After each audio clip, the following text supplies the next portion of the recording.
A very warm good afternoon to everyone. Thank you very much for joining us. And I think, more people are joining in as we speak. And for the final session on Indigenous Indian healing traditions, it gives me enormous pleasure to introduce the speaker today. As you all know, I'm not going to, sorry, just give me a minute. This course is an interdisciplinary course in which we have attempted to look at various aspects of the idea of self and experience in Indian indigenous healing traditions, in philosophy, in literature, in psychology and psychiatry, and so on and so forth. We've had some very, very interesting lectures in this area, and today is nothing short of one of the most fascinating speakers I have had the honor to listen to. I would let me briefly introduce Dr. Unnikrishnan, who has agreed to give this talk and grace us with his knowledge and time. Welcome to you, sir. Thank you so much for taking this time. Let me briefly introduce him. Dr. Unnikrishnan is an Ayurveda physician with deep interest in local health traditions. He did his BA-MS, or Bachelor of Ayurveda Medicine and Surgery, at the Ayurveda College, Coimbatore. He has a master's degree in medical anthropology from the University of Amsterdam, the Netherlands. He holds a doctoral degree in international development studies from the Yokohama National University, Japan. Since 2010, he has been working in various capacities in health systems and sustainability-related programs. Currently, he's a visiting professor at the Transdisciplinary University, Bangalore, and an adjunct professor at the SRM School of Public Health, Chennai. His research interests are Ayush in health systems, traditional knowledge, epistemology, and sustainable development. Thank you so much, sir, for being here with us today, and look forward very much to your lecture. Thank you. Thank you, Dr. Pushya. Namaste to everyone. Good afternoon and good morning to some of you joining from abroad. Happy Holi. And first of all, I would like to thank the organizers. Am I audible? Is it clear? Yes, sir, you're audible. Yeah, okay. So first of all, I would like to thank the organizers, Professor Sangeeta Menon and others, Dr. Pushya Gautam and all the colleagues from NIAS for inviting me to this very, very interesting online course. When Dr. Pushya had contacted me a couple of months back, and when she told this is the context of the course, I immediately agreed because this is so fascinating. I thought this is a good learning opportunity personally for me. I couldn't join other sessions, but I did speak to some of the people who were speakers in this course and found it quite exciting to be here. So let me share now without further delay my slides.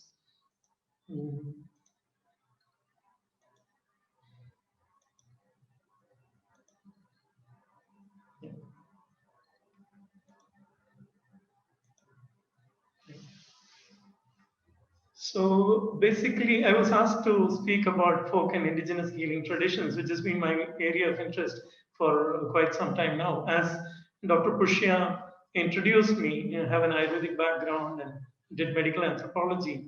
And the reason for me doing medical anthropology was precisely to understand the folk and indigenous healing traditions, because when I moved to the Foundation for Revitalization of Local Health Traditions in Bangalore, which is an organization almost fully dedicated to revitalizing local healing practices, I thought that there are some socio-political and methodological concerns in understanding these local health traditions. That's why I did my medical anthropology. But then I moved on to policy circles, and I was working for almost 10 years. I was with the United Nations University, which is a think tank to the UN, and where I was looking at more the policy practice linkage of folk and indigenous healing traditions. The United Nations University has 14 institutes, and one of those institutes which is working on sustainable development. And within that program, we intensely looked at various traditional knowledge across different countries and how to relate to them in a sensitive manner. So that's the brief context with which my career trajectory has developed, and that also gives probably an idea of my interest. So what I will do today is to give an overview of what we call as folk and indigenous and local health traditions and their historical development. So there are different terms used. We use the term folk tradition, indigenous tradition, and different policy circles, different terms have been used to discuss the same thing. So in the biodiversity circle, in some context, it is called the folk tradition, or it's called the traditional knowledge. In elsewhere, it is called the indigenous and local communities knowledge, ILK or ILC. So this generally means similar things. Um, there are also several arguments around these conceptions of the idea of lay expertise or folk tradition, local health tradition, and so on. So I'll be briefly talking about that socio-political context, and then moving on to some specialities of healing traditions. And I will also talk about, based on my background, I will also talk about how it is related to Ayurveda and how we interpret from the Ayurvedic understanding these traditions. Then finally, I will cover some illustrative features of individual community knowledge from a biocultural perspective and some reflections. I would really like this to be a discussion session. So I wouldn't talk for more time, but I would pause and get questions in between or towards the end, so we could really have a discussion session. So just some disclaimers. Because of my Ayurvedic background, I have always used the lens of Ayurveda to understand local health traditions. So there may be certain mixing of concepts. You have heard Dr. Ramanohar speaking, and he discusses um, the theoretical and classical framework for Ayurveda. But since some of us are trained in the same school of Ayurveda, in a Gurukula system of education, we have had similar eyes to look at some of these local health traditions as well. So there may be a mixing of concepts. And the examples that I give today are mainly from South India. And not that we haven't worked in the north or elsewhere in the elsewhere in other continents or something, but these are more familiar examples and more related to everyday understanding in the south. And I should say that I'm not a philosopher or a philosopher of science, so the technical terms might be a bit misplaced as well. And I wouldn't often when we talk about local health traditions or folk traditions, there is a tendency for romanticizing those traditions or glorifying those concepts and understanding. So I'm very cautious of this fact, but anytime you can question me if I overstep on any of these things. And finally, this is not an attempt to create any unified framework, but share some experience. And I'm not attempting to address the discussion of evidence or their contemporary relevance. And as I told you in the beginning, I come from a background. I have looked at local health traditions and its socio-political context, and especially in the context of ideas of pluralism and so on. So looking at it from a philosophy of science or philosophy of knowledge context is quite new. There are different discussions about evidence and its role in current health systems and so on. So we wouldn't go into that in today's session. So this is from a book. This article I had forwarded to you as a reading material. I had written this as an introduction to a chapter that I wrote in 2012. And this lady, Paru Amma, was very close to me personally, and she lived up to 96 years old, 96 years of age. And when her life came to an end, This was just in end of 2011. This is also a tribute to her. She was such a knowledgeable lady in that village, and I come from a district called Malappuram, which is on the western side of Western Ghat, and at the confluence of the Karnataka, Tamil Nadu, and Kerala. And in Malappuram district, this is a remote village, but in her village, she touched several lives through her multiple skills and knowledge related to healing and well-being. She was adept at natal care. Every problem that you had about pregnancy, childbirth, or even wound healing, any simple problem in that village, people would approach her. She had immense nutrition knowledge. She was very confident in treating primary health problems, had in-depth and intricate understanding of use and functions of many rare plants in the region. I have seen her using extraordinary medicinal plants, which are not known to Ayurveda, the codified systems of medicine for, especially in areas like wound healing and burns. So it's a matter of fact that her only visit to a hospital was in connection with a broken leg. That was in early 90s. And she also had never consumed any other form of medicine apart from those prepared based on her knowledge. She lived a full life, but often was concerned that her knowledge was not sufficiently shared for want of interest by larger society. So you can see this is the household or the community context in which the story of local health traditions unfold. So what are local health traditions? From household practices, it covers like simple remedies for primary health care, food recipes, be it rituals, customs, or special healing traditions of healers in areas like poison healing, birth attendants, spiritual therapists, mental health providers, and specialized care for eye, pediatric, skin care. All of these are still active traditions on the ground.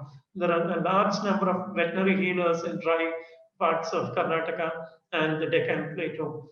And the also we should include the regional paramparas, which are to some extent codified in the vernacular text. I will come to this later.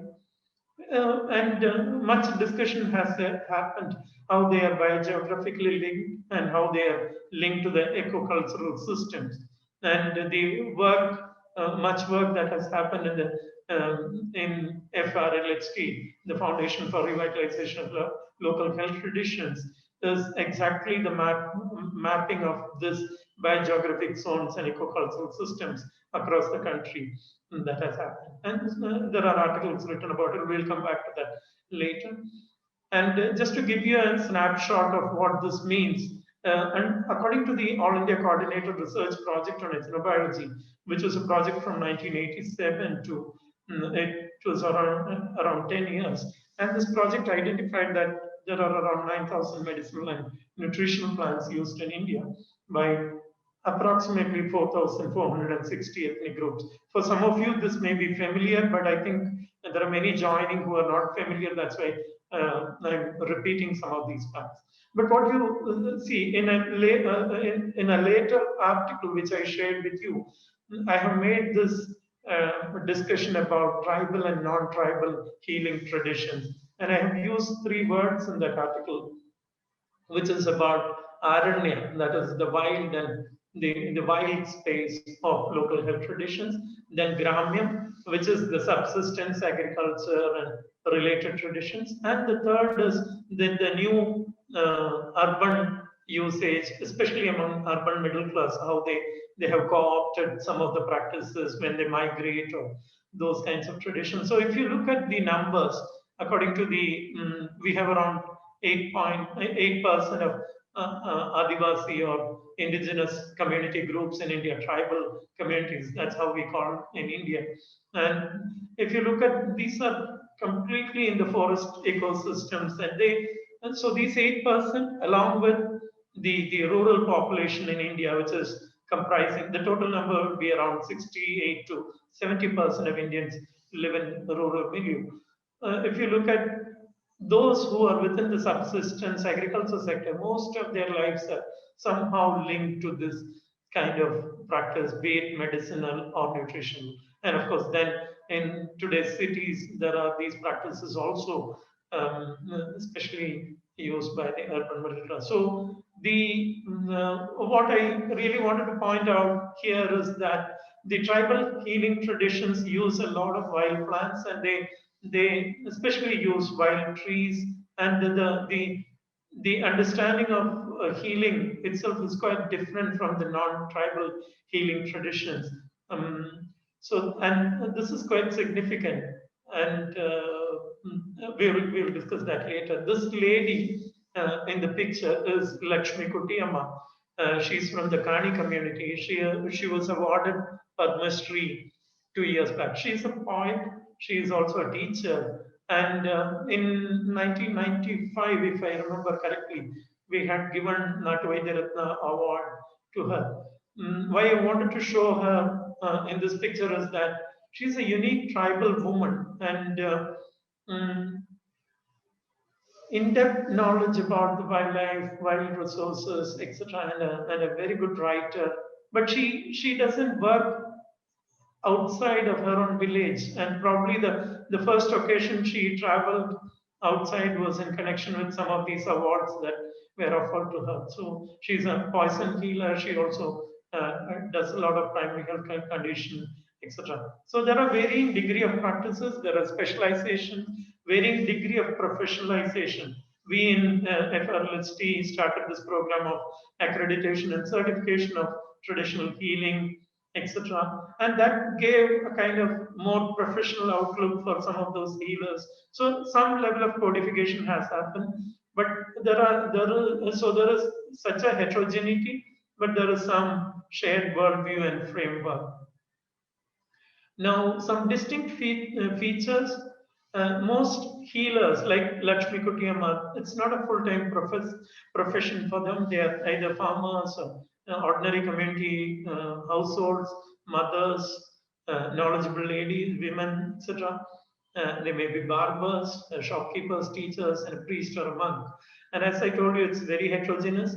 It's often local and regional, and definitely it is a popular public domain knowledge. And I think this is where I think, unlike other medical systems, the self becomes community self in this character of the popular domain knowledge, and self reliance is a central character of this orientation. And of course, we all know that the spiritual dimension is very significant, and focus on health prevention and promotion, collective ownership of knowledge guided by customary laws. If you look at the Kani community, till recently, if you approach them for some discussion, they would say you go to the Muttakani or the Moopan or the village head. There are definite customary laws on how to handle the knowledge, how to collect resources, and so on. And these are also quite significant. And they are very adaptable to changing contexts. Then, when it comes to actual management of a disease or understanding of a disease, like Ayurveda and other systems of medicine, they're very systemic in orientation. They focus on the functional aspects of the body fluids, and the body understanding of the functionalities of the body. We'll come to that later. Then a multi-causal approach, like in Ayurveda, the Adi Bhautika, Adi Adhyatmika, and Adi Daivika. These are the three: the material, the um, Adi Daivika is something related with your metaphysical aspect. So there is always a multi-causality approach in local health tradition, this circular method of reasoning of cause and effect. It's very subjective and qualitative, individualized and personal. And a healer is an important, and healer's prowess is a very important uh, uh, character here. As mentioned earlier, it's highly dynamic to changing context. There are always these cognitive categories into which the understanding of diseases and new plants or new resources are incorporated. And this is very interesting. We will look at some examples later. And like in Ayurveda, we have So there are different theories of these cognitive categories. People say that there, there, there is this doctrine of signature kind of theory where similarities and dissimilarities in nature is incorporated into the flow of the body or functionality of the body.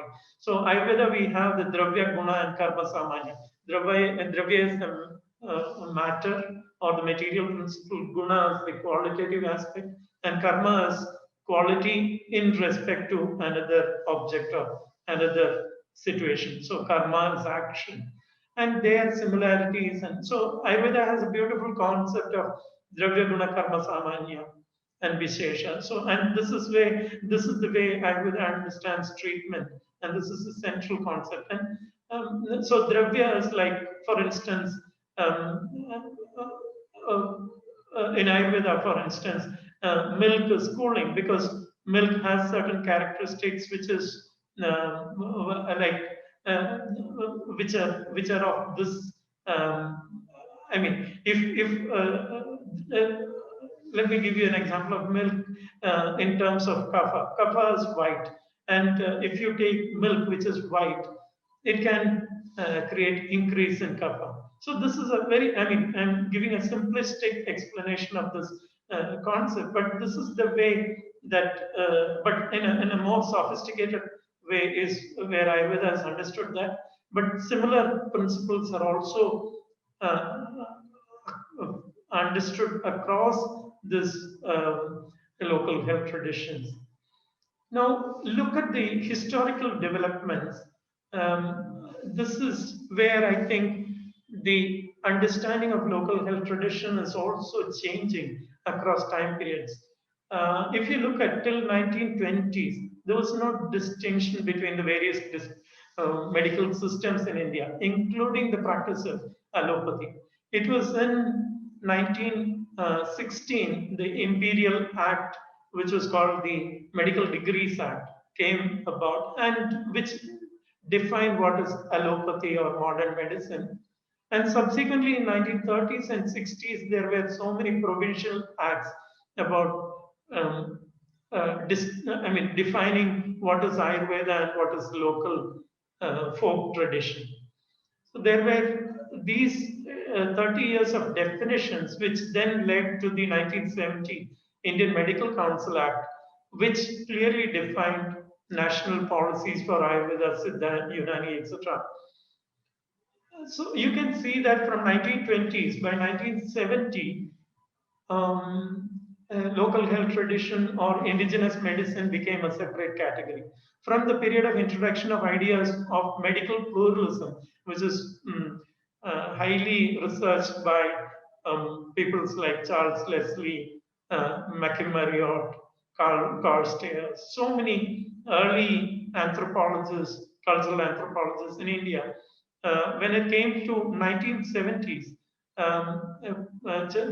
Professor Charles Leslie and people like that started talking about pluralism in India defined in different ways. There were sociologists who were looking at this, and then policy analysts and so on. Then from the Europe, this idea of great and little traditions was imposed on this understanding of what we called as indigenous medicine and Ayurveda. Great traditions were the codified systems of medicine, and the little traditions were the folk tradition or the local traditions. Then from 1980s, this is when the Lok Swasthya Parampara Samardhan Samiti, which is now translated as the Foundation for Revitalization of Local Health Traditions, comes about. And so 1980s, there were fellowships given to people to do apprenticeships with these healers, documentation, and all that happened. Several NGOs in the north, Jeevani in Lucknow, the Guni Manch in Rajasthan, and Chetna in Gujarat, and different parts of the country, people started really coming together to make this part of Lok Swasthya Parampara Samardhan Samiti. And through this various revitalization efforts, there was also a re-articulation of identity. So you would have heard Dr. Arima Mishra speaking last a couple of days back.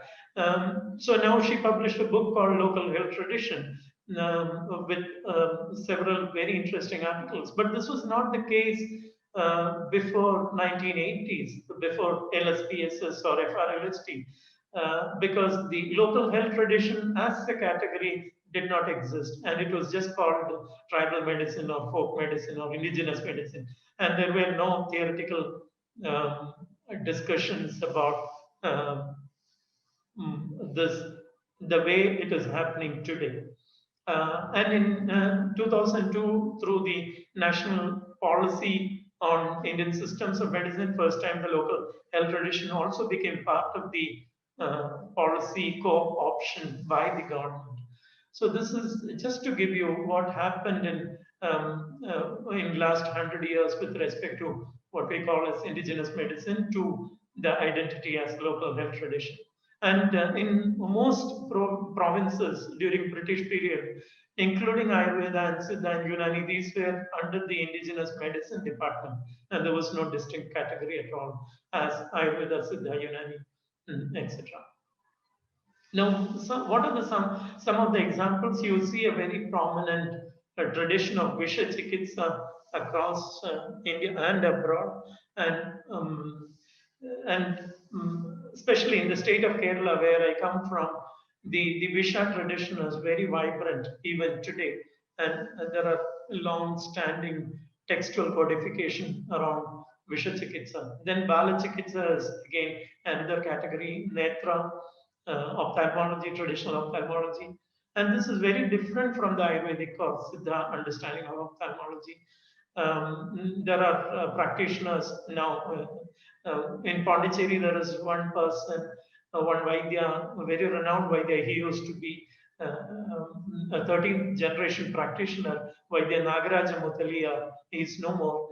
But his son is practicing this tradition still as a 14th generation practitioner. He focuses exclusively on ophthalmology. He even used to do cataract surgery and so on till Jipmar became active in this area in Pondicherry. Then whole tradition of Marma Chikitsa and bone setting. There are very interesting works by European scholars, like European and Western scholars like Zarili Philip and so on, who has looked at these bone setting traditions in the context of martial arts, performance arts, and including the understanding of the local traditions of Marma Chikitsa, which is still very vibrant in southern Tamil Nadu, Tirunelveli, Kanyakumari districts, and so on. And elsewhere in the Malabar coast, you can still see this as a very vibrant tradition, bone setting. Even in Chennai, where I am currently located, just 1 kilometer away, we have a Puttur bone setter. So it is also now transported into an urban milieu. Then there are these diverse traditions of mental health, including the temple traditions like the works of Professor Sudhir Kakar and so on, shamans, mystics, and healings, the tradition of Apasmara Chikitsa, the various traditions of Naga Aradhana, and that is venerating serpents, and the healing traditions around um, fertility, mental health, and so on. And there are very interesting works about this by scholars like Yasser Arafat, again in the northern side of Kerala and region, about Nagaratna, the Kali Aratna, the different deities, Theyyam, and so on, all related to mental health. So you can see different elements of Sattva-Vijaya and Daivapya-Pasraya, which is basically about the domains of mind control, and the Daivapya-Pasraya is more like the chanting of mantras, wearing of amulets, and so on. Those are all part of this tradition and very beautifully documented by several scholars already.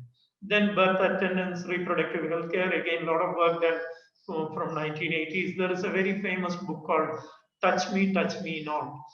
It talks about all the various reproductive healthcare traditions across India, the work of Chetna in Gujarat and the Western India, a lot of work around reproductive healthcare. There are multiple specialties. I didn't want to spend more time on this.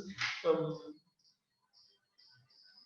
but just since the announcement of the course specifically talked about mental health and kind of psychological inquiry into self and consciousness and healing, let me give you an example which is very close to me again, very close to my native household. This is a Nambudiri family tradition called Punkudil Mana, which is a 600-year-old tradition, and there is a kind of highly respected yet kind of lunatic character in Kerala called Narayana Brantan. And so this tradition is linked to his lineage. That is the belief. And I had written an article about this in 1998 in one of the Amrit issues published from FRUST. This was a very interesting community living example till early 2000s. And what they do, this is in a small village, again in Malappuram district, and a very traditional family, as you will see in the pictures. So when there are these shared views within the nearby communities about understanding of mental health and understanding about antenatal care and postnatal care and so on. So it used to be quite a very popular place, even now highly popular. People from nearby villages used to come to this place, but now there are so many people also coming from outside due to its huge publicity. But what I would like to point out is that um, Punkudil Mana, which I know of the last 3 generations, and they have been consistently following the same pattern of treatment, except that one change that has happened is it used to be a community living, but now that has shifted, and they have given up the inpatient care in that. But patients come, as you see, patient flock every morning to do pujas, and there are 5 of them now. They chant mantras, and they also give several sattva vijaya measures. They give treatment measures like dhara and medicines. All the medicines are documented in that article in 1998. They have around 6 to 7 very popular materials. It has close link to classical Ayurveda, but this is quite a local tradition in terms of its understanding of the healing of mental diseases. So they said they 4 characters in their understanding. One is sneha, basically love, affection. Aushadha, which is medicine. Paradevata is their family deity, and Samoha. Samoha is the community around this. These are the 4 factors in their healing tradition, and in the mythology, what is said is that this was an integrated whole practice of mantra chikitsa, mantra and chikitsa, Tantra, which is the tantric tradition, and Chaturanga is a kind of performing arts in some aristocratic families in this side. But this was divided into 3 categories, and the Tantra went to one family, the performing art went to another family, and Mantra and Chikitsa went to this Kudilmana. And they have religiously or without any break, they have continued this, but they were delegated into a lower grade in the community because they were they the caste untouchability was very prominent in that region, and they were interacting with all the communities. And during the Mapla rebellion, they also interacted with the other religious groups. So they were kind of from the Nambudri community, they became a bit lower in their class status. But the other 2 families in performing art and the tantric tradition continue to be having very high status in that community. So they say, especially there was a very scholarly physician called Neelakanta Nambudri in that, and he said to me that the relationship between mind changes in relation to the external world. There is always this disharmony between mind and body, and relationship between materials like medicines. So these are the things that they look at: how the patient is interacting with the external world, and how the disease increases or decreases. What is their disharmony internally, and the materials that they use, what is the impact, which is similar to the Upashaya and Upashaya concept, which is a prognostic concept in Ayurveda, which they use again. Then they also talk about the relationship between food, ingested material, and mind, including for prognosis. This is the way they understand.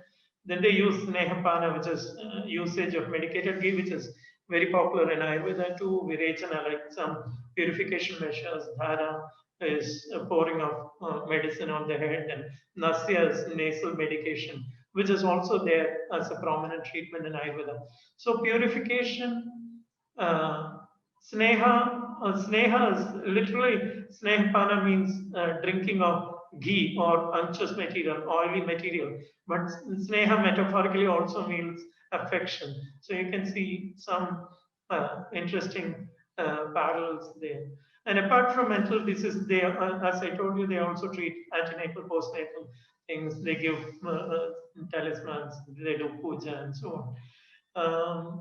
Intensely personal healing, but it happens in a very interesting community setting. And I think NIAS earlier did some work on this, and Tata Institute of Social Sciences also has done some work. So, and one of the conferences in Pondicherry sometime back, by Professor Matthias Cornelissen, there was a presentation about this from some of the colleagues associated in the associated network. So some material already available, and those a couple of anthropologists have worked in depth on this, like Dr. Harikumar Bhaskar and so on. So some materials are available. But I want to bring the attention to a broader understanding of mental healing traditions in India. The picture on the right is the Chatanikara Temple, which is also worked a bit by some network partners of NIAS and FRLHT and so on. This is a nail is pushed into a tree which is in the temple premises, and healing happens. This is the belief, and this has been a tradition in a temple near Cochin for years together, and hundreds of devotees come there to do this. These are all nails put into the tree. And then the famous Hakim Baba Dargah. I'm just giving some examples in Hyderabad, which is a 16th century tradition. So these are all, but the Lahokare and Davar, who have worked a lot about mental health practitioners, especially in Maharashtra, they say that a nuanced approach that appreciates the centrality of healing in the larger socio-political context of well-being and community life is critical. Indigenous healing systems are mistakenly seen in a homogeneous light, completely obscuring their internal variation that exists between different systems. And this is quite a significant thing. And they have published this article also in the Medical Pluralism book by Sujata and Veena Abraham in 2011. And they also go on to say that such local traditions positively contribute to the transcendental and existential aspects of health and well-being, which are context-specific and beyond universalization, an important feature of local health tradition. So there are, in communities or in regions, there are these explanatory framework, which is a fascinating subject for anthropologists. There are these ideas about personalistic and naturalistic classifications by Foster and so on. So there are these shared explanatory frameworks. Mm, there are different shared healing practices as well. And physical healing environment and so on become central to such a concept. There are now from mental health tradition, I'm moving to the idea of regional traditions, which are regionally codified specialty healing traditions. Like, for instance, in Kerala, the Ashtavaidya tradition, which is, can you call it a local health tradition or folk tradition? You may not be. But is it fully codified or classical tradition? It's not. So it is something in between. So part of their practice is very unique and their family traditions, but it is also a lot taken from the classical texts of Ayurveda, especially Ashtanga Hridaya and so on. And these regional traditions also form an interesting part of this local health tradition. Uh, there are certain challenges in this distinction, especially if you look at the Siddha literature. Even now, around 80% of Siddha education and transmission happens in informal sector through these folk and traditions.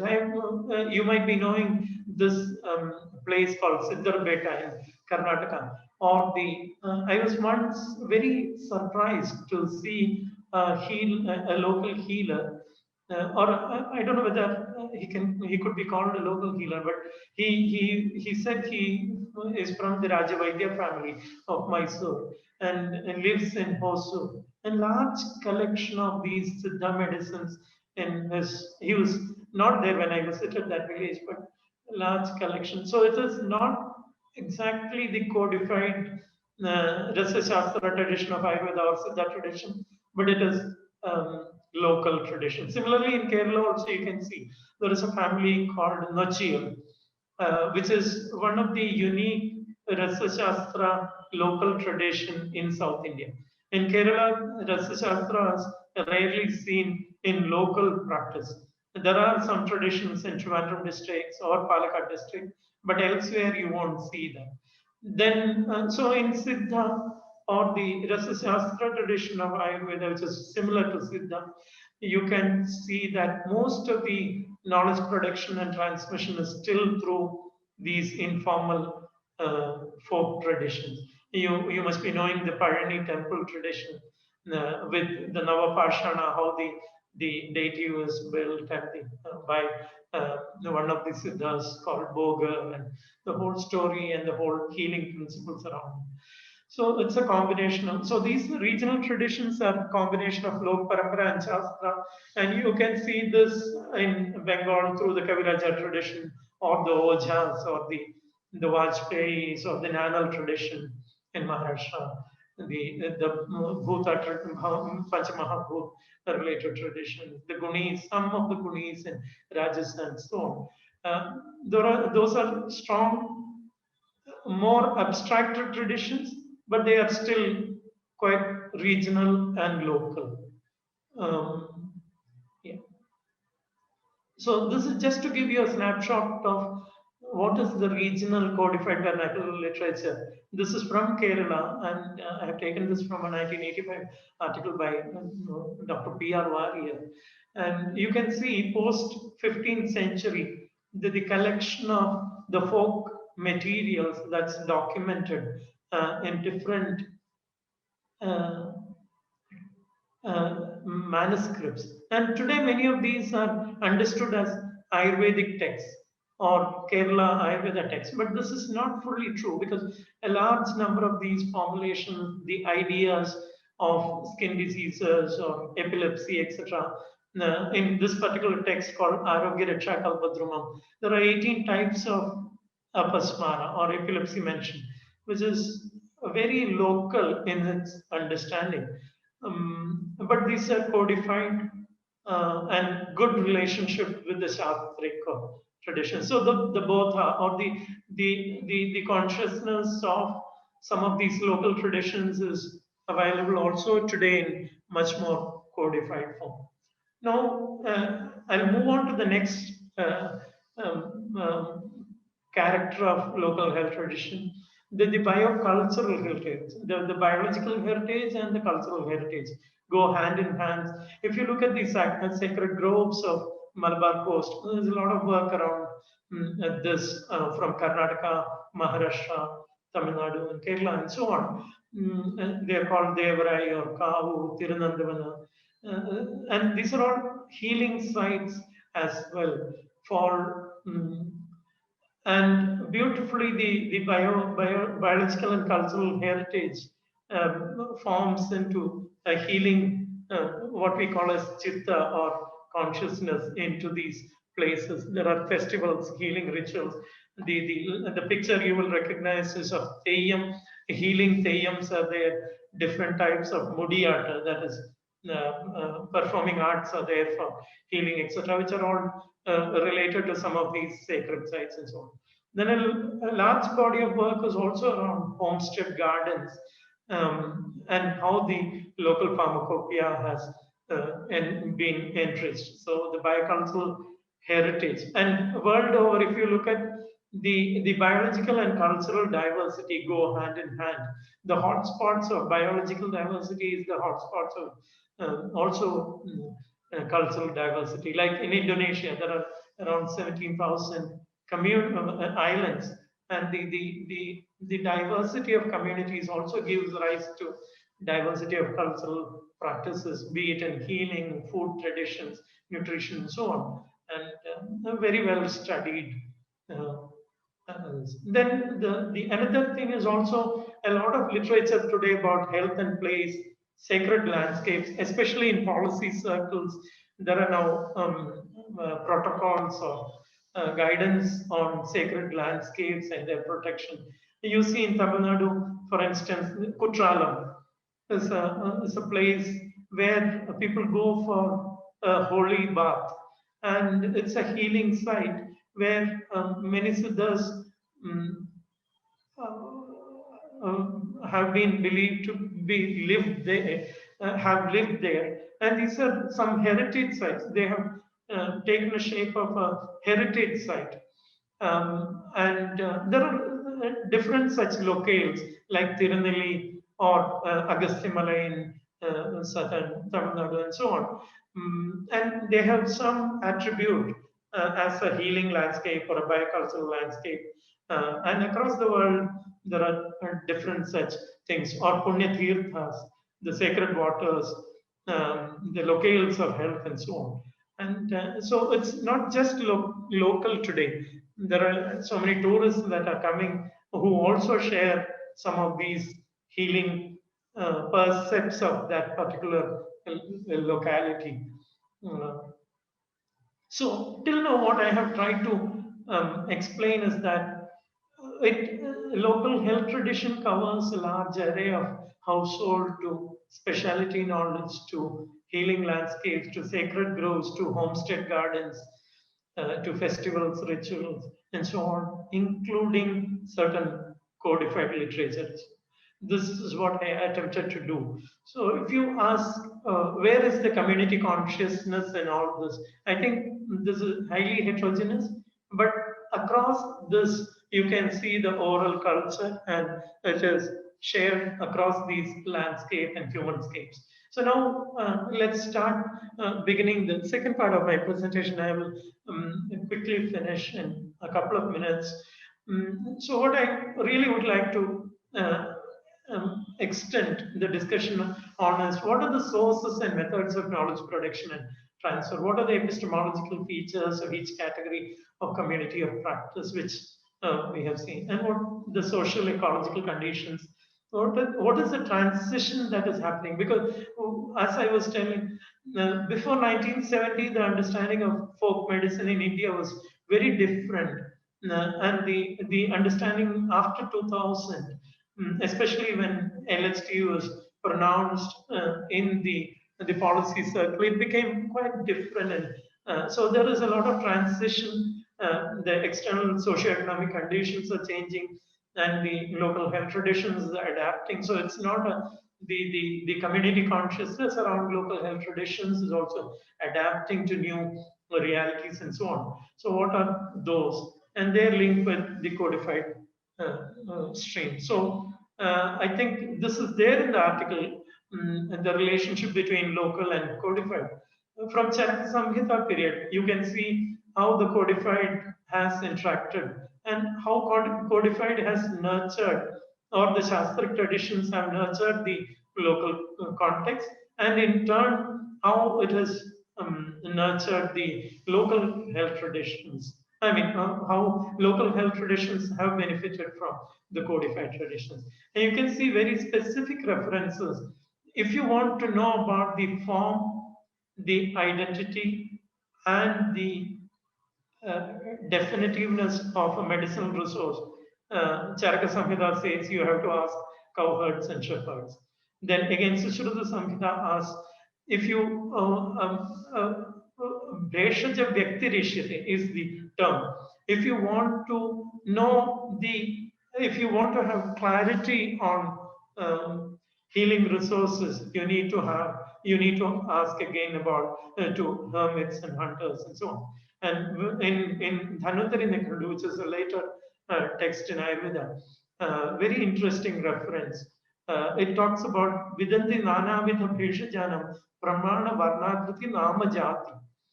So if you want to know about the measurements, the varna or the characteristic, physical characteristics or reproductive characteristics, or even the naming or the taxonomy of plants, you need to ask the people who are living in the wild sources. So I just want to tell that historically there has been a strong linkage. But if you look at the Gramya tradition, which is more like the low the subsistence agriculture traditions in India, you can see the usage of ideas of Ushna, Shita, Guru, Laku, or the heavy, light, hot, cold, Vata, Pitta, Kapha, etc. in the folk knowledge. And so this is a shared understanding. Codification process is not just textual, but it also, and it is also not making knowledge value free, because we know that there's a famous writer, I'm just reminded of him, called Dr. Ananda Wood. He talks about knowledge before and after printing, and how knowledge is transformed. He's a philosopher and a physicist, and he's discussed a lot about knowledge before and after printing. And he says how value-free knowledge is generated after the understanding of the scientific paradigm and so on.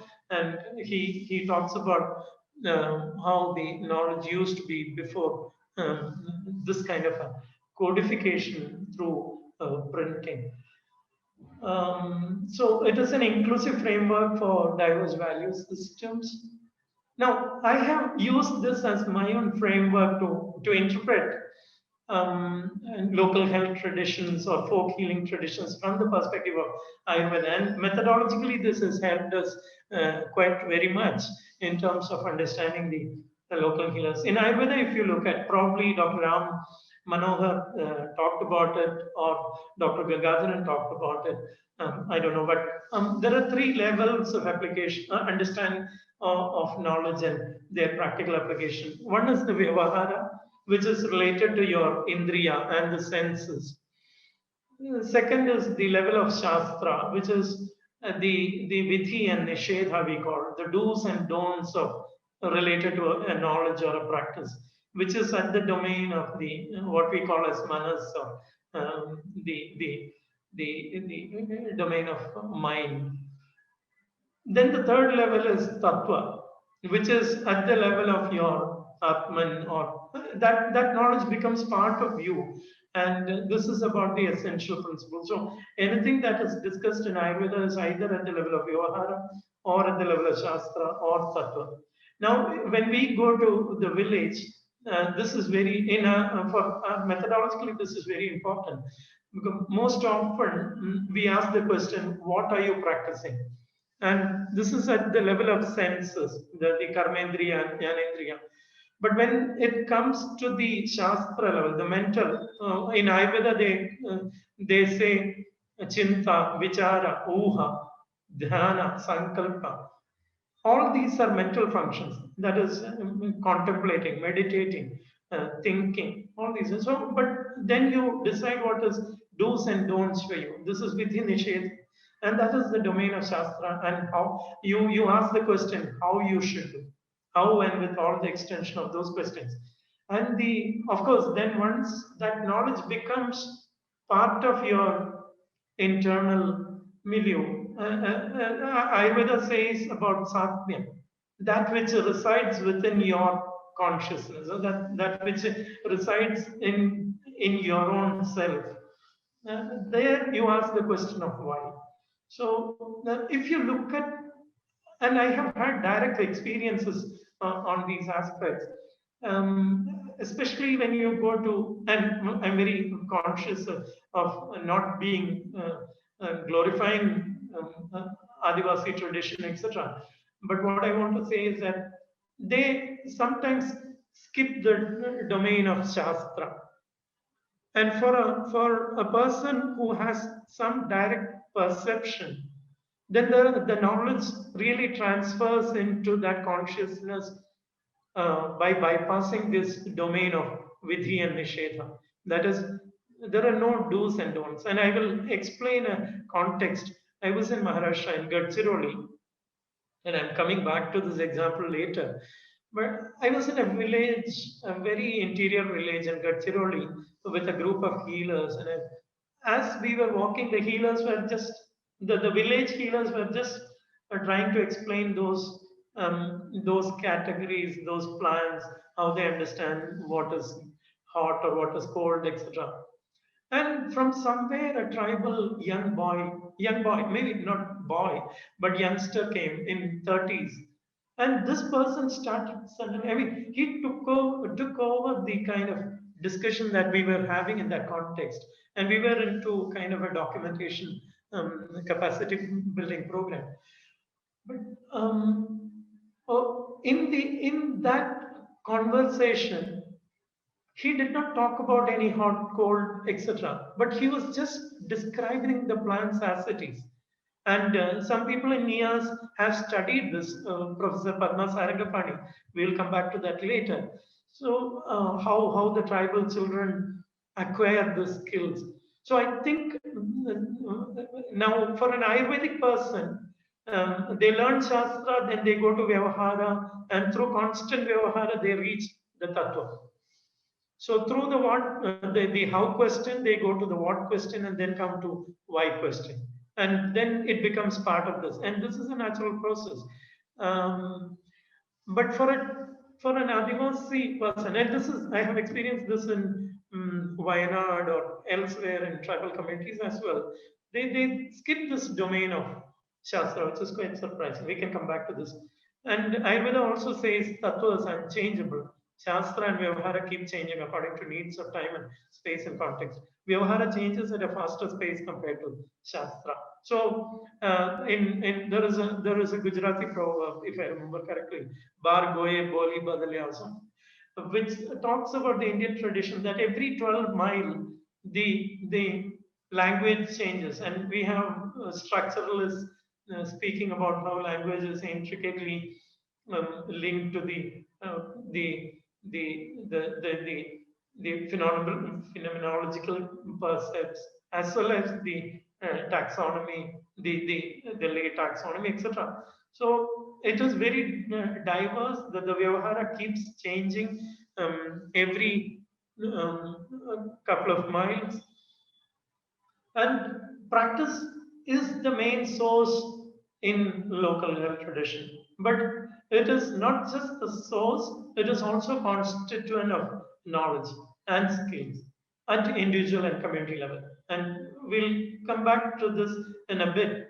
But this is a very interesting subject, how practice becomes source and constituent at the same time. So let me now move on to some features which will be quite interesting with respect to self and local health tradition.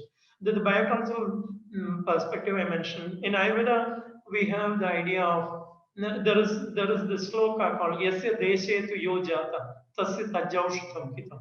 Deshe nyata pihita tatulya guna janmacha, which means a person living in a particular place, the locally available resources are most effective. And even if a person is living elsewhere, the medicines or the resources from the native place of origin would be most suitable. And this is a very interesting idea of um, the bioculturality and local specificity of local health tradition. The idea of aushadhi. In Ayurveda, there is this understanding that there is no resource that is not medicine. And how do we understand aushadha? Uh, there is this reference or this nirukti, this uh, etymology, Osho Daho Dhiyate Arthaitiva, means through a burning transformation, it results in self-awareness. So Aushadhi is something that I don't know whether I haven't found the classical reference to this, but this is from a book of Dr. David Frawley. Through a burning transformation, it leads you to self-awareness. And disease in Ayurveda is jara or burning or fever. So what is Aushadha? Aushadha is that which kindles this burning transformation and leading to your own understanding of self-awareness of health. And I have um, uh, and this is very fascinating, but because I don't have the classical reference, I have stayed away from quoting this in other contexts, but I thought this is an interesting reference to bring in. So medicinal plants basically carry the creative energy that works behind all the life processes, especially the transformations, the to healing. Aushadhi is also elaborated as Osham Rujam Thavati, which means that which removes pain through a burning transformation, which is Oshadhi. Then imbalances in the transformative function of life processes, which is like Jara results in disease and any substance that regulates this process. And you can see this application of this concept also in local health tradition. And this is very fundamental, I think, in Ayurvedic understanding. And this idea of health is from within. This is documented by many scholars. Health is an attribute of self reliance and control of one's own life, uh, and extension to the community, which is the third point. So in Sudhir Kakar and his famous book, Shamans, Mystics and Doctors, a psychological inquiry into healing traditions in India, talks about in Indian healing traditions, the absence of incapacitating disease, good psychological functioning, effective conduct of personal and social life, feeling of ethical and spiritual well-being are defining elements of good health in 1982. So there are these indicators of what is health from within, and how do you understand that? This is documented by people like Professor Sujata in her famous book on sociology of medical law in Tamil Nadu. How this idea of health from within is there are indicators, locally relevant indicators, similar to the idea of Ayurveda Upastamba. Upastamba, according to Ayurveda, is the three pillars of life. Like they are food, ahara, nidra, sleep, and maithuna. Maithuna or abrahmacharya. Abrahmacharya is celibacy or regulated sexual life. Food, sleep, and regulated sexual life. Now, if you look at, I mean, the basic understanding, this is my interpretation, we can discuss this later. In food, you're actually becoming one with the non-material world, because the ecology or the food is transformed into yourself, and your ahankara is at the lowest level. In sleep, you're in a way in kind of sushupti avastha, where you're becoming one with yourself. And in regulated sexual life, you're actually becoming one with another individual. So you can see the Upastamba in Ayurveda, and there are several similar indicators in local health traditions, how you become one with the ecology, how you become one with yourself, how you become one with another being is the Upastamba understanding. This is my interpretation, and this is not told in the textbooks, but I'm just raising this for a discussion today. And individual well-being is achieved in the broader realm of community well-being, while individual welfare is not ignored. It is dovetailed to within the broader well-being of community and individualism member. And this gives rise to a non-self-centered approach of individual needs while exacting sacrifices for overall welfare of the community. I hope I'm being followed. Is it clear? Absolutely, sir. Yeah, thank you. Yeah. I'll stop within a few minutes. But so when it comes to diagnosis and prognosis, uh, as mentioned, functionality, systemicity, non-linearity, multi-causality, and these are all have been discussed and written about from various perspectives by scholars. Um, uh, and the like Nadi Pariksha, the picture, the flow of functions in the body is understood not only as a cross-sectional view, but as a continuum of life force through your past to the future. So that is basically Nadi. And now the skill is missing. But even now, Vaidya Arjunan, who in Tamil Nadu near Vellore, he was also a highly respected physician in this region. And many other Siddha physicians use Nadi, and Ayurveda physicians also use Nadi as a regular routine for diagnosis. But you can see that the entire life of an individual is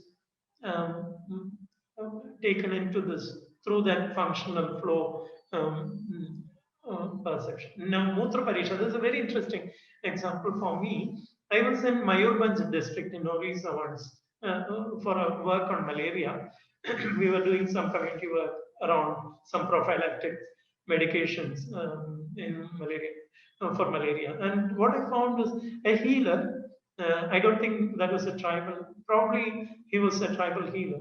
He came out and he started examining mutra of a person, and he explained beautifully how we understand. Now, why I'm saying this is a lost knowledge in Ayurvedic tradition. Is also not practiced in Siddha today. Only practiced, or even Unani, is only practiced in Tibetan medicine. And Mayurbhanj districts, which are miles away from Trans-Himalayan region, Mutra Pariksha is practiced by a tribal healer, a unique such tradition. When I spoke about Vishachikitsa in Kerala, there are these unique methods of understanding patterns of your sharam. Sharam is your breathing. If you keep your fingers on your face, and which side of your hand is the breath, depending on that, the prognosis is understood by the healers. Then in Karnataka, this is I'm not taking more time on these things, but till recently, Mantra the Tirumalaya was a famous healer in Karnataka, and he used to do head incision. In Ayurveda, this is told as Murdhni Kakabadan Kruta, like a bird's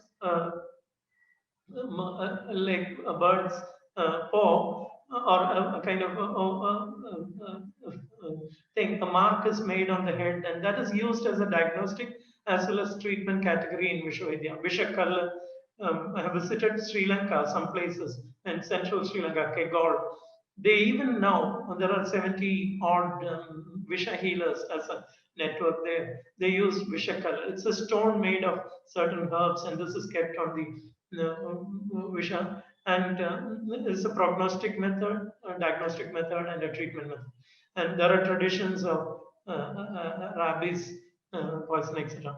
Then Sujata explains beautifully in her book on medical lore about quality of blood and how people understand body constitution, functionality, disease-specific notions, etc. Now, coming to certain phenomenological aspect, Ayurveda talks about Duta Lakshana, which is more like the signs of the messenger who comes when somebody is sick, the person who comes to. And this is beautifully explained in Arogya Niketanam, etc., novels by Tarashankar Bandyopadhyay, the famous novel in Bengal. How the physician is able to feel the pulse through the objects of external manifestations, the Duta Lakshana. And the physician, even now in Vimala Antarjanam in Kerala, continues to practice Duta Lakshana. Kaikpunyam is another percept that some healers have this the good hand or healing hand. There is the Narasipura Narayana Murthy who just passed away 3-4 months back in Shumoga district in Karnataka. Uh, he was not. He had a kind of spiritual healing method, and people used to throng at his place in Shimoga, and people attributed some kaipunyam or healing hand to him. And then, of course, I was just interacting with a Ashtavaidya in Kerala and had referred a patient to him. And he said one patient was not getting healed. And then he was talking about karma vipaka and so on. So these are, that Ayurveda says about purva paradvaja, vyadhi which is created by your past karmas, etc. Now, so people tend to interpret causality of diseases even in some of these phenomenological kind of domains, and the ideas about daivam is your past karma, and purushakara, which is basically the arguments around determinism and willpower and so on. Then health and place linkages, spoken about this, so I'll skip through this quickly. Integrate self-ecology and cultural practices interwoven.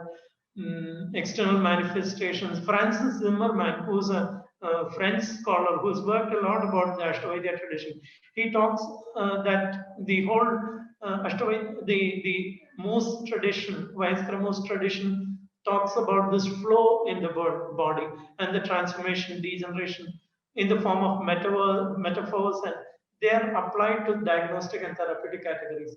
And The Jungle and the Aroma of Meats is his famous book, Zimmerman. He talks about this idea, but of course, there have been a lot of criticism about these works, that empirical cognitive categories in Ayurveda or in local health tradition cannot be understood by such a poetic language of metaphors and the external and internal flow, etc.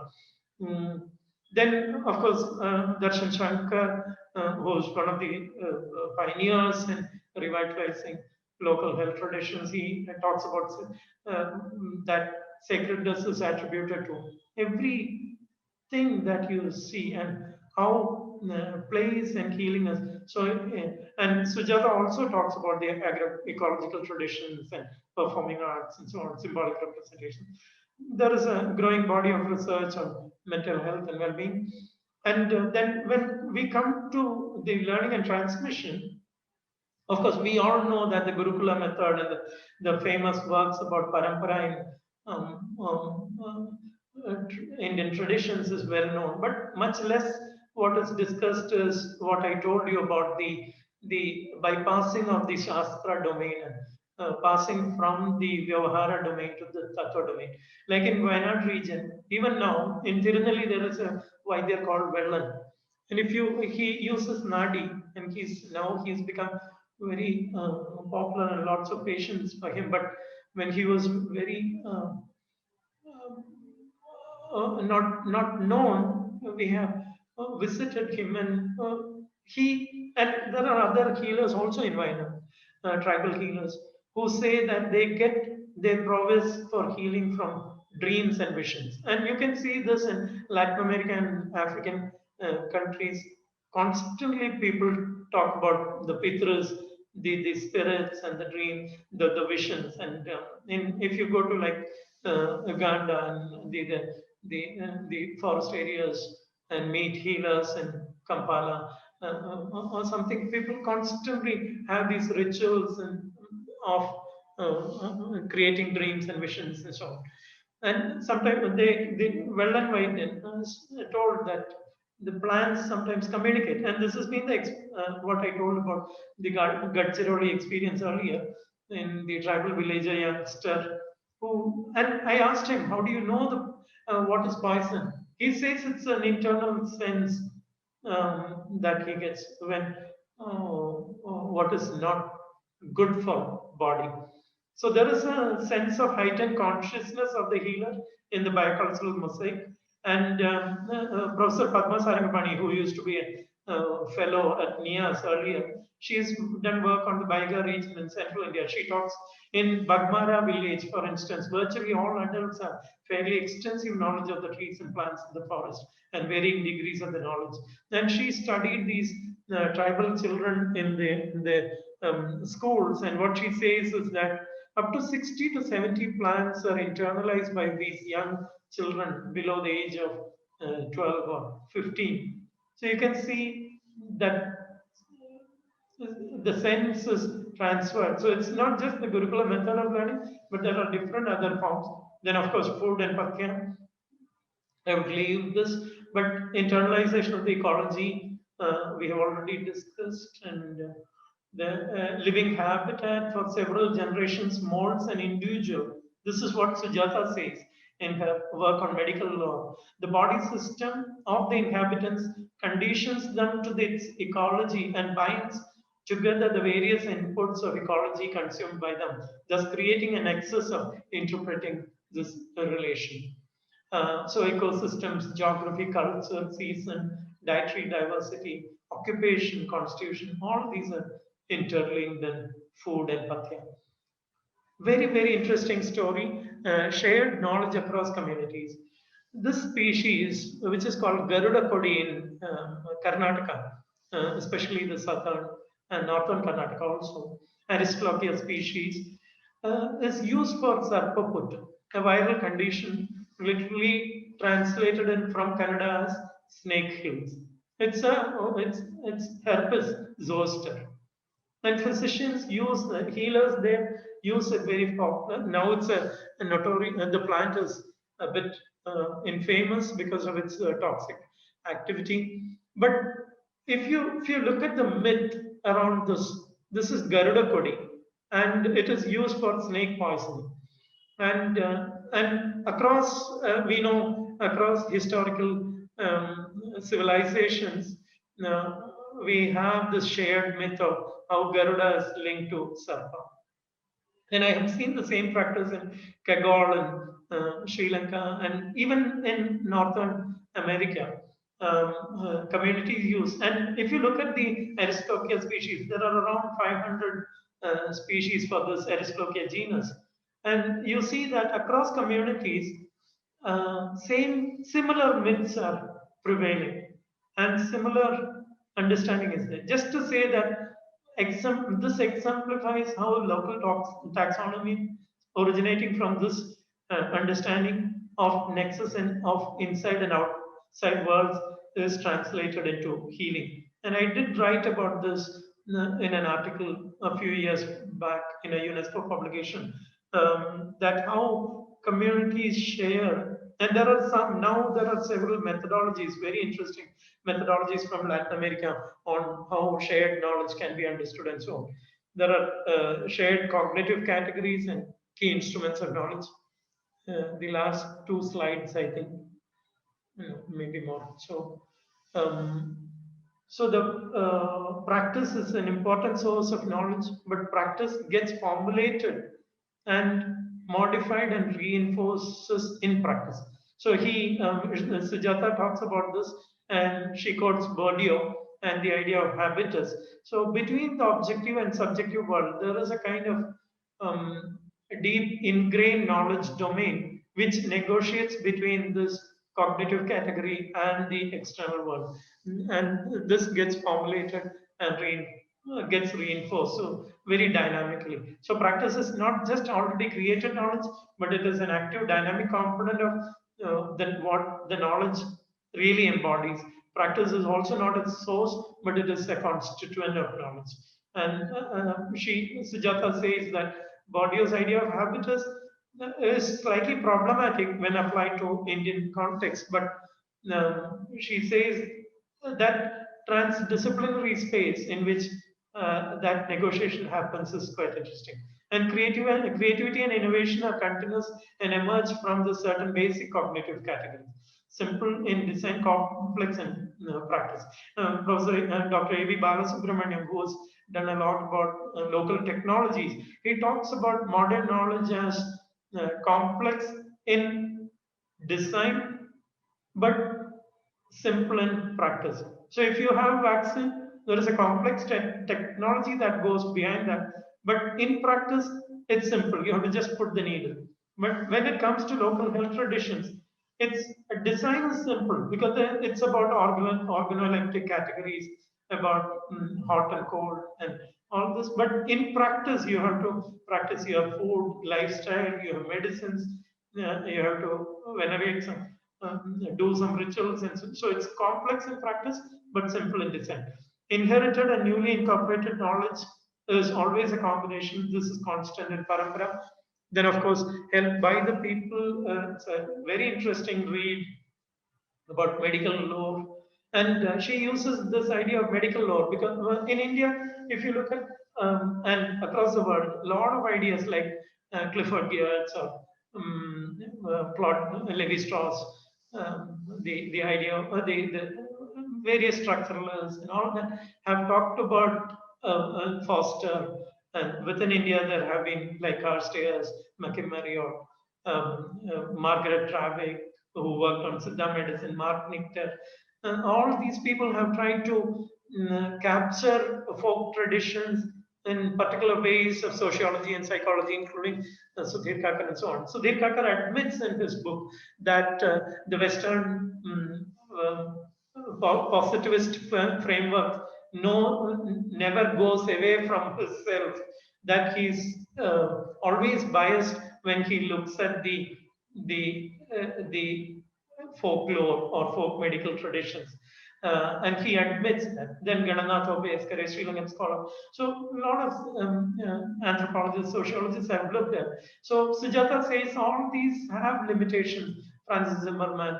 So she develops this new category of medical lore, which is a continuum of your past and the future. So now the last slide, the changing context. As I told you, different ethnic communities, different folk traditions have been changing rapidly, especially in post 2000 things. So Kirmayer, in his very interesting article, talks about ethnophysiological and socio-moral or religious systems of meaning are insufficient to address the common predicament of the person moving between cultural worlds. So all of us are caught up in this cultural world, and many people have written from the scholarship from social learning and problem-based learning and so on, how traditional communities are always in between these two worlds, and how certain categories of current methodologies are insufficient to understand this complexity.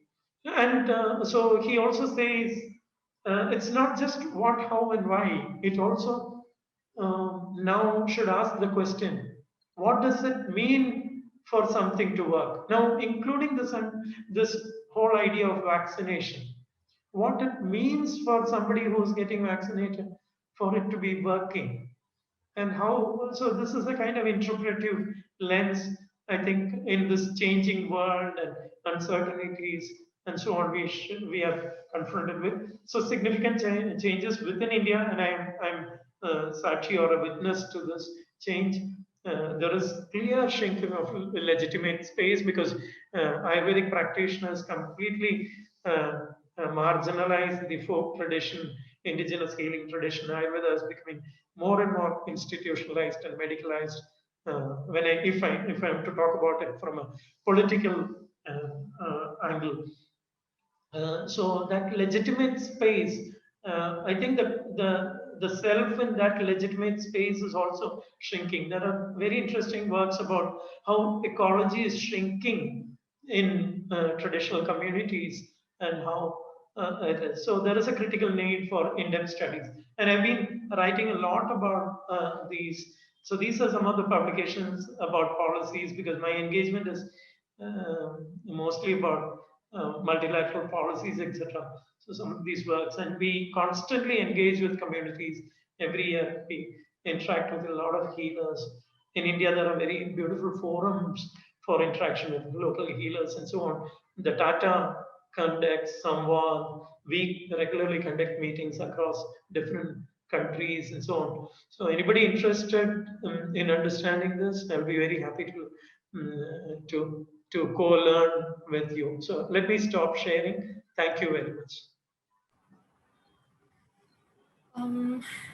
I request everyone to please switch on your videos. I am fully aware that we have overshot time by a fair Yeah. margin, but mean, there was absolutely no way that we would ever get to hear the richness and the depth of what we have heard today. I think, at least for me, it is the first time I've ever heard this spoken of. I was completely mesmerized, and I received a personal message as well that said that the person was completely mesmerized to hear you speak, and I think that really summarized so what happened today. So thank you so much on my behalf for accepting to give this lecture, and also for that extraordinary sharing.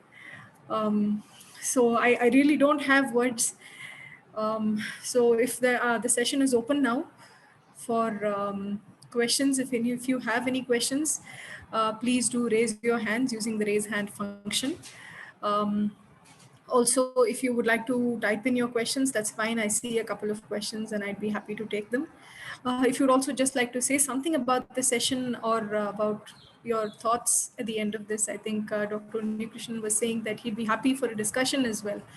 So that would also be really nice. Any of you have any thoughts to share, please go ahead. So maybe I'll just kickstart it off. Sure. One of my colleagues is here. Her name is Sukanya, and she's been working extensively with. She's also done medical anthropology, and she's been working extensively with tribal healers. Uh, Yeah, excellent. and I think I'll request her to say a few words. Thank you.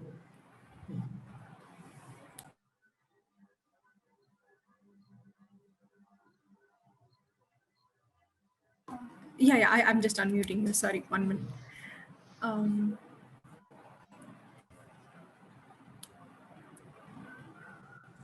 Yeah. So thank you, sir, for the wonderful presentation. I'm very happy to hear this today's session. My background is not from medical anthropology, but it's from social anthropology. It's an MA.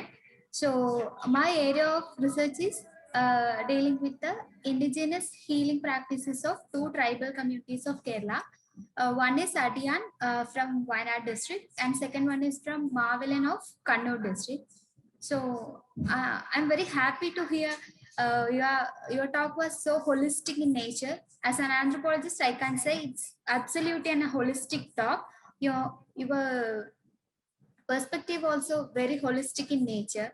So I can understand like how a community perceive health with the lens of their culture, especially in the tribal community. Their belief system, their social cultural practices are always associated with their health and healing practices, especially when we look into the cultural bound syndrome. So we know that how the healing rituals and all plays a vital role in the healing practices as well. So I don't have any particular question. I'm very happy. Thank you so much for the wonderful Yeah. presentation. Thank you. I'll be happy if you to share any thoughts, if you want any assistance or something. Yeah. Yes, sure, sir. Thank you so much. Yeah. I have just given the email in the chat box. So sorry, really sorry for overshooting time. Okay, I'm I was also trying to put it across in a capsule way, and I think I have a bit Sir, failed in making it. please But don't yeah, please yeah, don't yeah, apologize, sir. It was yeah, a yeah, yeah, real pleasure, and yeah, to yeah, listen uh, to every word that you were saying. yeah, yeah. Uh, Maybe I'll just say one thing, sir, Yeah. that I found really, because somewhere, and I'm just talking completely experientially, sir, that as a student of Ayurveda, as somebody who is also passionate about Ayurveda, I mean, what little exposure I've had to local health traditions, somewhere we symbiotically get this sense that there's a lot of similarity, but I've not ever been able to put my finger on it. But today, when I heard you speak, this understanding of the human body continuum, the ecology, I mean, ecological self, social self, and becoming one with your own self. Um, that understanding of the upastambhas, and looking at nadi as a continuum, looking at diagnostic techniques. I mean, somewhere I feel as I talk about it, I'm sort of making it more shallow than what you shared. But I'm just left with such fascinating insights. I've noted down all the reading material, so I'll definitely love to read more. So thank you so much. Sure, sure. And I must say, I think my colleague, Dr. Mahesh Madhupati, is also here. If somebody who has extensively worked with tribal healers in Gudalur, he's been participating in this. So I think with mutual introduction itself, a lot of co-learning can take place here. So I acknowledge that. Thank you. Any other question? I'll be happy to.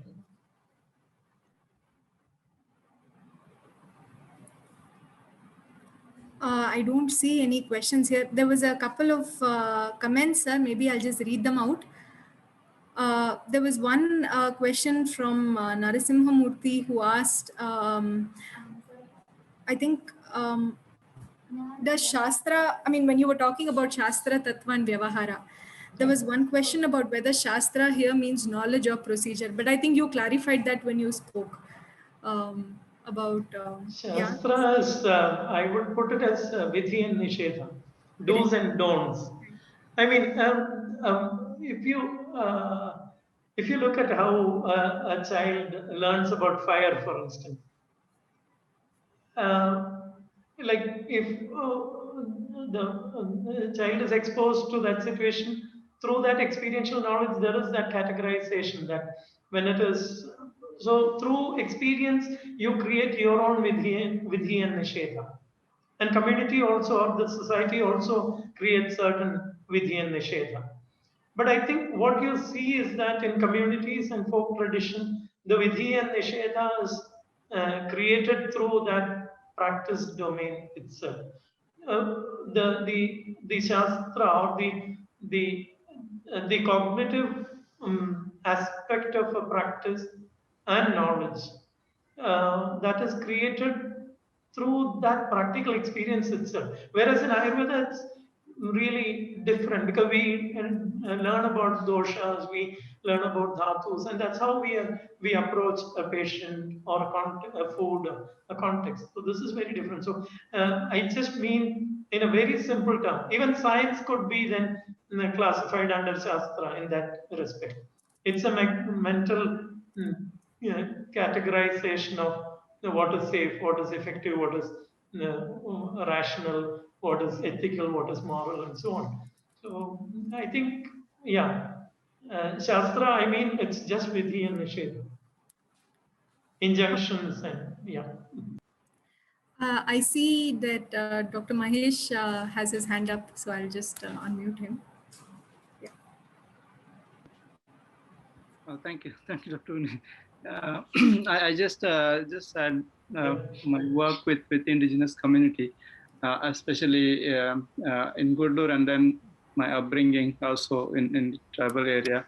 The issue is what I faced is like the separation of now young generation from the family traditions as well as the education system as the biggest challenge now which I faced in terms of revitalizing the knowledge or even transmitting that knowledge to the next generation. And I don't know how we can go about it, and then I'm not sure.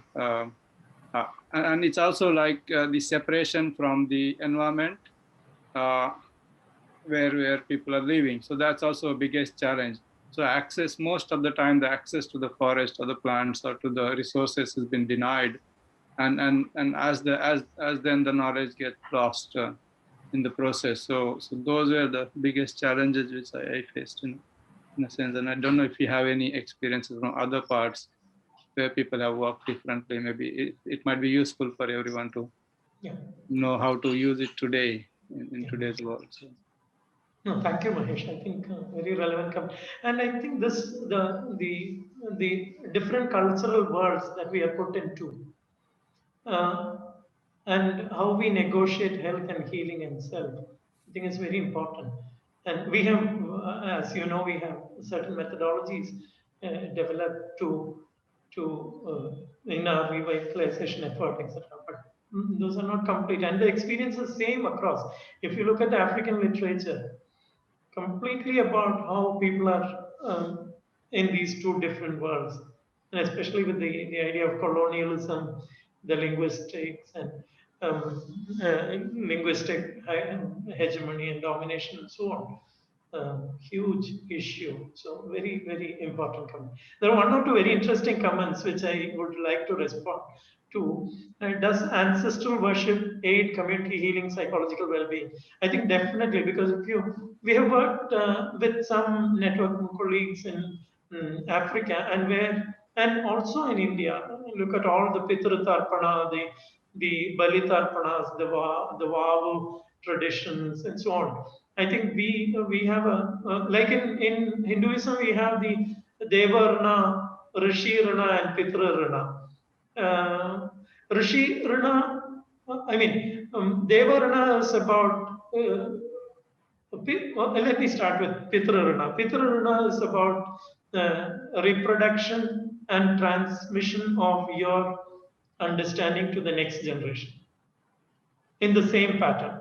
But Acharya Rana or Rishi Rana is about adding the methodological element to that and contributing to that learning in the next generation. And the Rishi Rana or the Deva Rana is necessarily about transferring the tattva or innovative understanding of the same knowledge tradition. So I think ancestral worship, of course, is a very important category. Pitra Rana is very important, and not only in Hinduism or other religious traditions as well, and including in Africa, they have the spirit world, natural world, and social world. They categorize in three conditions. So spirit world is very prominent, and for everything, spirit world is very important. What are the mechanics that play there? I think it's too bit complicated, and I don't maybe not able to answer that quickly like this.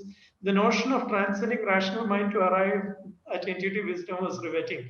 What factors aid this, especially when it comes to self-healing through movement, mudras, breath, sound work? It's an absolutely interesting question. I think, as I told you, swasthya, from Ayurvedic understanding, to be established. So it means once you're established in your self-awareness and your original prakriti, which is your born constitution, that is health according to Ayurveda. So I think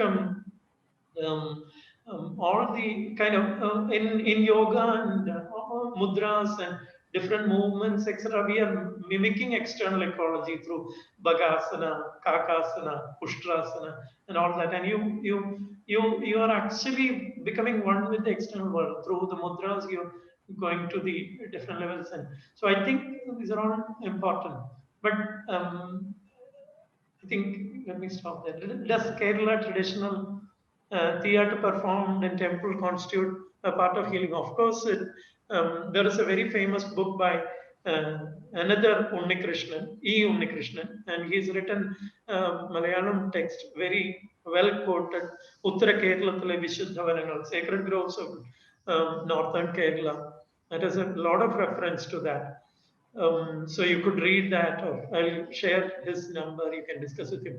A lot of work from by Professor Subhash Chandran, Professor Madhav Gadgil, and foreign religious study specialist in Western origin about South Indian sacred groves, etc., and the different performing arts around that.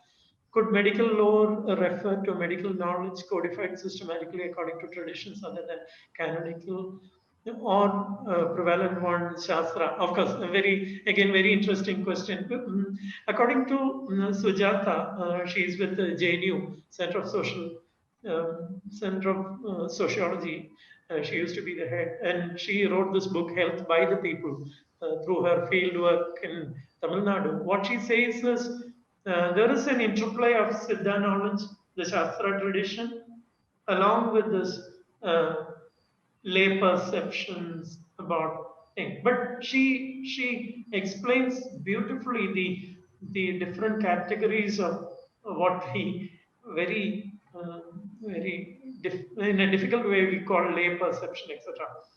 So I think maybe lastly, does transpersonal parapsychology provide some framework within which LHT can be understood, validated? As an Ecuador, I'm wondering how to make pedagogy and curriculum amenable to uh,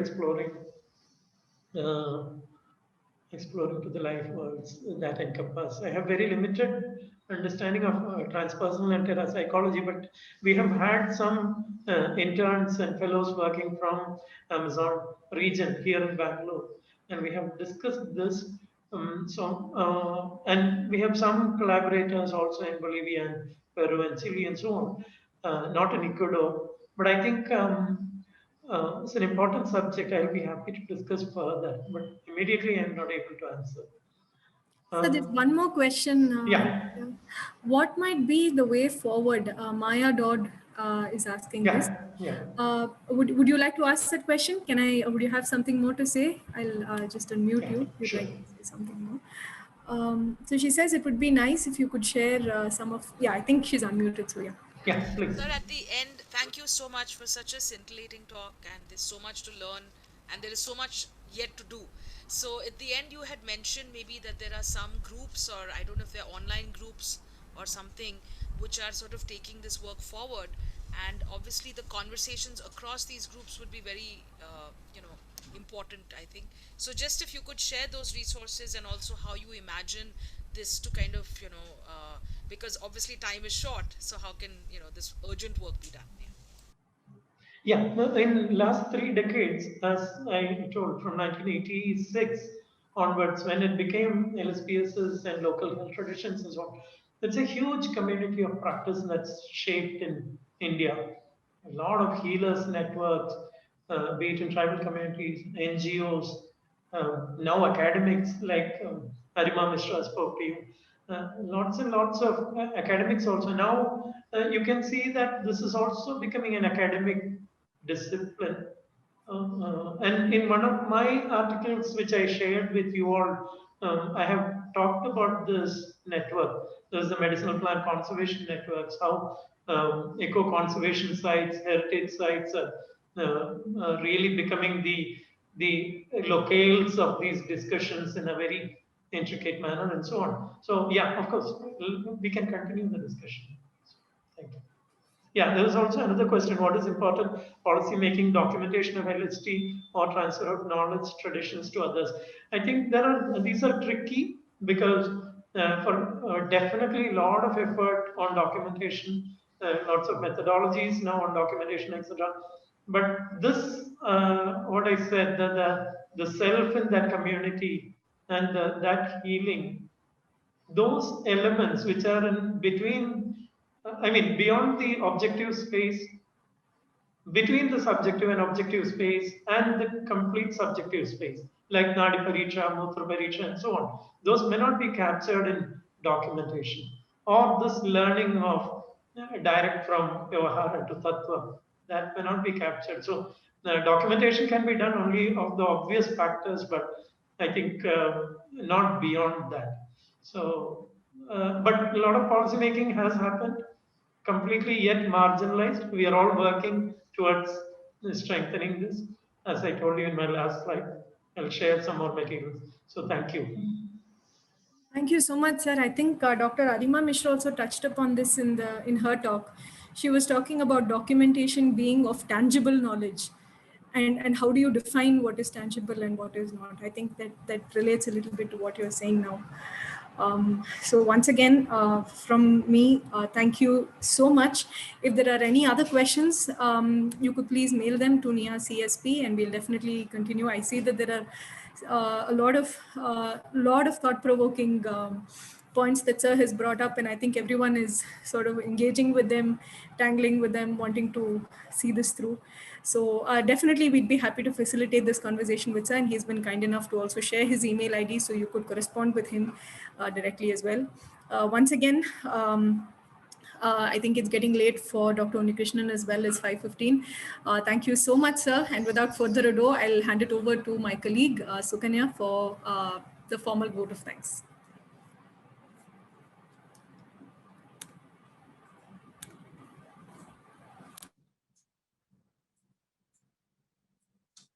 Thank you, Dr. Pushya.